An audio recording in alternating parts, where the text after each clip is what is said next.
జన్మభూమి colony నందు ఈరోజు Philippines principal societies movement ఆధ్వర్యంలో మహాకళ శాఖాహార ర్యాలీ నిర్వహించుకుంటున్న మిత్రులారా, ఈ ర్యాలీ యొక్క ముఖ్య ఉద్దేశం ప్రతి ఒక్క మనిషి, ప్రతి జీవి, ప్రతి ప్రాణి కూడా ఈ భూమి మీద ఆరోగ్యంగా, ఆనందంగా, ప్రశాంతంగా జీవించాలి. దానికి శాకాహారం ఒక్కటే శరణ్యం. మాంసాహారం తీసుకోవటం వలన సుమారుగా 159 రకాల జబ్బులు వస్తున్నాయని ప్రపంచ ఆరోగ్య సంస్థ కూడా గుర్తించింది. ఈ విషయాన్ని తెలియపరిచారు కూడా. మనం కూడా ఈ విషయాన్ని అర్థం చేసుకున్నాం, అవగాహన చేసుకున్నాం. ఎవరైతే మాంసాహారం నుంచి శాకాహారులుగా మారి ఈ విషయాన్ని అవగాహన చేసుకున్నారో, అర్థం చేసుకున్నారో వాళ్ళందరూ ఈరోజు మీ కాలనీకి వచ్చేసి శాకాహార ర్యాలీని, శాకాహారం యొక్క విశిష్టతని, శాకాహారం తీసుకోవటం వలన మనిషి యొక్క జీవన ప్రమాణాలు ఎలా పెరుగుతాయనే విషయాన్ని మీకు తెలియపరుస్తూ పాంప్లెట్ చేయడం జరుగుతుంది. మరి ప్రతి ఒక్కరు కూడా ఈ పాంప్లెట్ తీసుకొని ఒక నిమిషం టైం కేటాయించి ప్రతి ఒక్కరు కూడా పాంప్లెట్ చదివి అందరూ శాకాహారులుగా మారాలి, అందరి ఆరోగ్యం బాగుండాలి, అందరి జీవితం బాగుండాలి. ఆ యొక్క ముఖ్య ఉద్దేశంతో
శక్తిని పెంచే ఆహారం శాకాహారం, మొట్టనిచ్చే ఆహారం శాకాహారం, మహిమాన్వితమైన ఆహారం శాకాహారం, అద్భుతమైన ఆహారం శాకాహారం, కమ్మనైన ఆహారం శాకాహారం, కలతలు లేని ఆహారం ఆహారం శాకాహారం, దివ్యమైన ఆహారం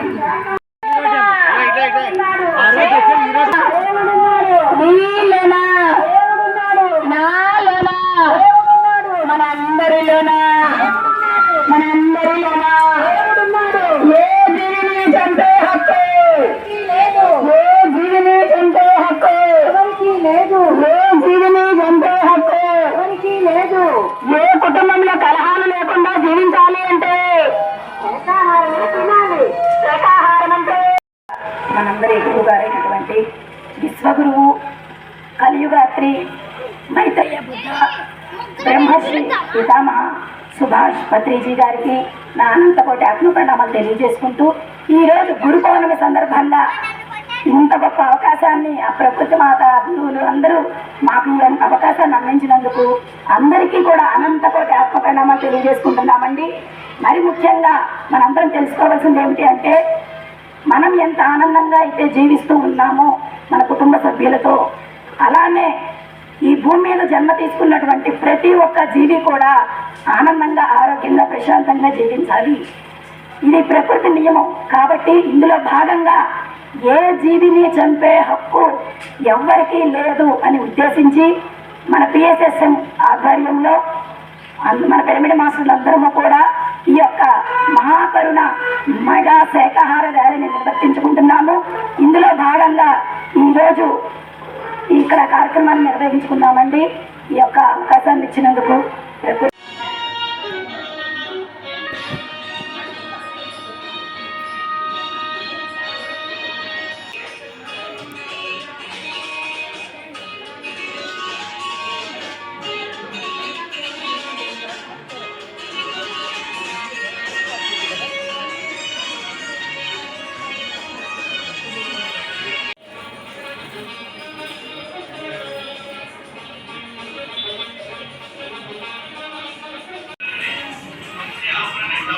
హితమై ఉంది. ఆ పాత భావాలను తీసేసి కొత్త భావాలను మార్చుకుంటాము అనే భావం కూడా మనమే వదిలేస్తాం. కుండలో నీళ్ళు పాత నీళ్ళు తీసేసి కొత్త నీళ్ళు పోసినట్టుగా ఆలోచన ఆ తరంగాలు తీసేసి కొత్తగా వచ్చేదాన్ని నాకు తీసుకోవాలి. ఎంతో ప్రశాంతంగా సహజంగా జరిగే శాతని గమనిస్తూ భూమాతను ఆహ్వానిస్తున్నాం. ఆమె చైతన్యాన్ని మరి అమ్మ అంటే కన్న తల్లి ఎంత గొప్పలు.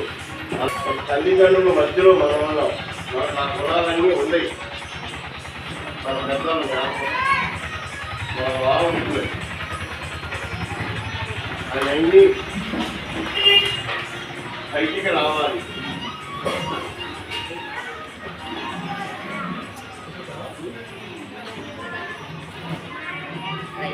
ఆర్ట్ కూడా షార్ట్ గోల్డెన్ డిజిటల్ మనం నడిచేటప్పుడు కూడా మన చేతనే గమనించుకోవాలి.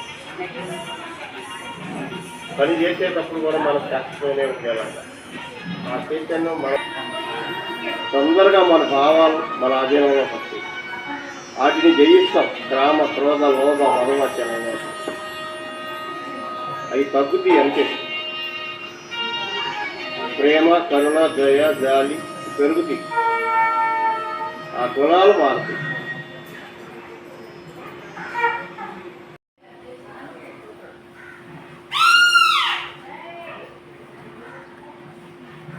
మనం ఆహ్వానిస్తే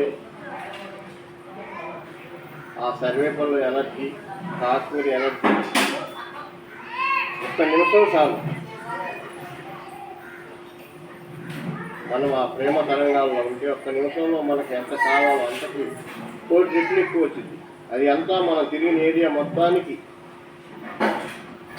వాళ్ళందరూ శాకాహారులు అవ్వాలని, ఆత్మను పరిపూర్ణంగా ఆహ్వానించాలని, వాళ్ళ సత్యాన్ని వాళ్ళు తెలుసుకునేలాగా కోరుకున్నాం. మనం తిరిగిన ఏరియా అంతా ఒక బుద్ధ భగవానుడు నడిస్తే 12 కిలోమీటర్లు గెలికి పచ్చగా వచ్చేది ఆయన ప్రేమ తరంగా. అలాగే మరి ఇంతమంది 50-60 మంది మహానుభావులు నడిచిన ఏరియా అంతా అతి తొందరలో శాకాహారులుగా జ్ఞానులుగా ఆత్మ జ్ఞానులుగా పరిపూర్ణమైన నారాయణుని తెలుసుకోవాలని ఆ చైతన్యాన్ని అందరికీ ఆ ఏరియా మొత్తం వెళ్ళాలని కోరుకుంటున్నాను. అదేవిధంగా ఈరోజు పత్రిజీ గారి ఆశయాలని మరి ఆంధ్రప్రదేశ్లోనే కాకుండా ఇతర రాష్ట్రాల్లో కూడా విస్తృతంగా ప్రచారం చేస్తారు అనే కార్యక్రమాన్ని నిర్వహిస్తున్న అబ్బూరి కోటేశ్వరరావు గారు, మరి పత్రిజీ శిష్యులు కూడా గురువు గారు వారితో ఈరోజు మహానుభావుడు ఎక్కడున్నాడో వారి గురించి కూడా చెప్పుకుంటున్నాను. తప్పదు. I have association with Patriji Sitaramayya school.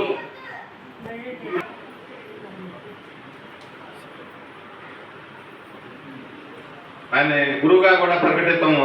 గురువు చెట్టు కింద ఒక భైరవ కూడా తిరిగింది గాయత్రి పీఠం కాడ. ఆ రోజు నా నోటి నుంచి వచ్చేసింది.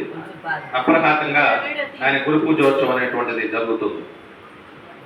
ఈరోజు గురు దోషం కూడా పోయింది. ఎందుకంటే గురువుల్ని సత్కరించుకునే భాగ్యం కళ్ళతో చూసినా ఇన్నా మైకులో అంతటి అద్భుతమైనటువంటి రోజు.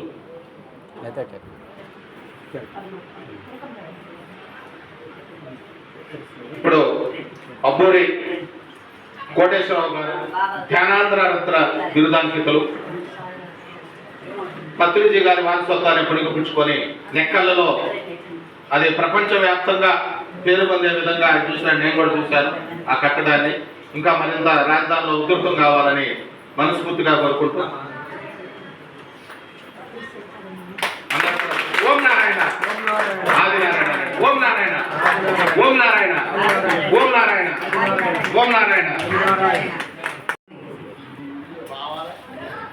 గురువుజీని సన్మానించి మరి వారి యొక్క ఆశీర్వచనం తీసుకున్నారు. అన్ని జిల్లాలు కూడా వ్యాప్తి చేయాలని మనస్ఫూర్తిగా తలుచుకుంటూ పత్రిజీ గారిని, వెంకటేశ్వర స్వామిని నెల్లూరు జిల్లా నెల్లూరు పక్కనే కమ్మవారింట జన్మించి మంగళయోగం చాకర యోగం బుడబకాలను వదిలేసి అందరినీ ఉద్ధరించినటువంటి మహా వ్యక్తి.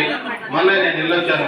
ఆ గుడిలో మరి సత్కరణ పొందే భాగ్యం ఉండదు. సో పూర్వజన్మ సుకృతం వల్ల అవధూతలంటే అవధులు లేనటువంటి వాడు సామాన్యంగా ఉంటారు. కొంతమంది ఏమన్నా మరి సాంప్రదాయంగా ఉంటారు.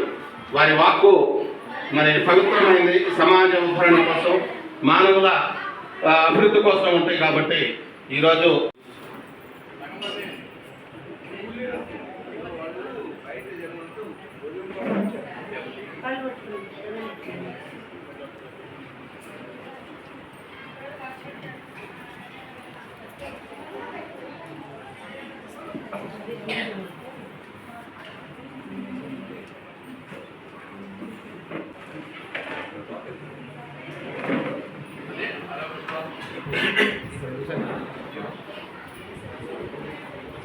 వెంకటేశ్వర స్వామి అనేక లీలలు చేశాడు.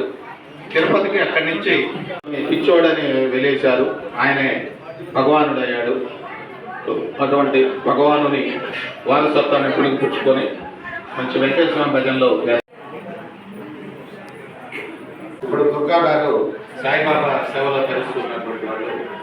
స్వామీజీ గురూజీ ఆశీర్వచనాన్ని పొందుతున్నారు. వారికి అష్టైశ్వర్య భోగభాగ్యాలు ఇవ్వాలని, భక్తులకు అగ్రభాగాన్ని పొందాలని వెళ్ళాలని మనస్ఫూర్తిగా కోరుకుంటున్నాను.